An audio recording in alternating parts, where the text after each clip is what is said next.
విధవరాలు ఎదురొస్తే మా అమ్మ వెనక్కి పిలిచిది నన్ను, బాయ్ రారా అంటది.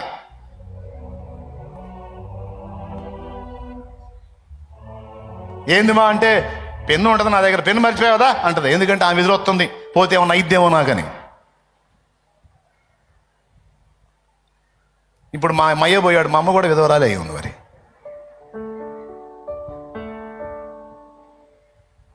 చెబుతున్నా, తర్వాత తెలుసుకొని మారిందిలేండి. అంటే సిద్ధాంతాలు అలాగ ఫాలో అయ్యి, ఆచారాలు ఫాలో అయ్యి ఏం జరిగిద్దో విధవరాలు మనిషి కాదా? ఇంకొక విచిత్రమైన మాట చెప్పనా? భర్త బతికున్న స్త్రీ పక్కన భర్త ఉంటాడు, భర్తను కోల్పోయిన విధవరాలి పక్కన దేవుడు ఉంటాడు. ఏది దీవెనకరమైందో, ఏది ఆశీర్వాదకరమైందో దాన్ని శాపంలాగా మనకు చూపించారు దిక్కుమాలిన శాస్త్రాలు కల్పించి. విధవరాల్ని చేర్చుకోవటం ఆశీర్వాదకరం, విధవరాలకి అంత సాయం చేయటం ఆశీర్వాదకరం, విధవరాల్ని ఆదరించడం ఆశీర్వాదకరం. విధవరాల్ని శాపగ్రస్తురాల్లాగా ఎంచటం శాపం.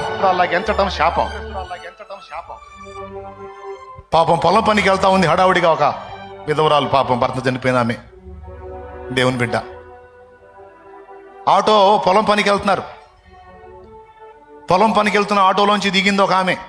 దిగి డైరెక్ట్గా ముఖం మీద అంది, దరిద్రం ముఖం వేసుకొని శుభమా అంట పొలానికి పోతుంటే మాకు ఎదురుగా రాకపోతే కథ తొలగొచ్చుగా, ఏడాడి మందంతా ఎందుకు పడతారో ఏమో అనుకుంటా ఎక్కింది.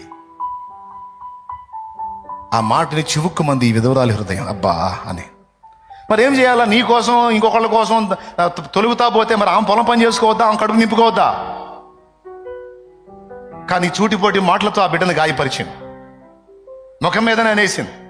ఏమల్లా ఆ దీనరాలు పాపం, దిక్కులేని స్థితి కదా పాపం, తనే కష్టం చేసుకోవాలి, భర్త లేడు, మరి ఏడ్చుకుంటూ వెళ్ళిపోయి.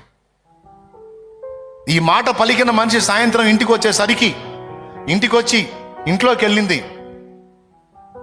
వాష్రూమ్కి వెళ్ళాడు భర్త, పోయినోడు పోయిన దగ్గర అవుట్. అదే రోజు 24 గంటలు గడవక ముందే అదే రోజు సాయంత్రానికి వైధవ్యం ప్రాప్తించింది ఆమెకి, విధవరాలైంది. జాగ్రత్తగా ఉండాలి.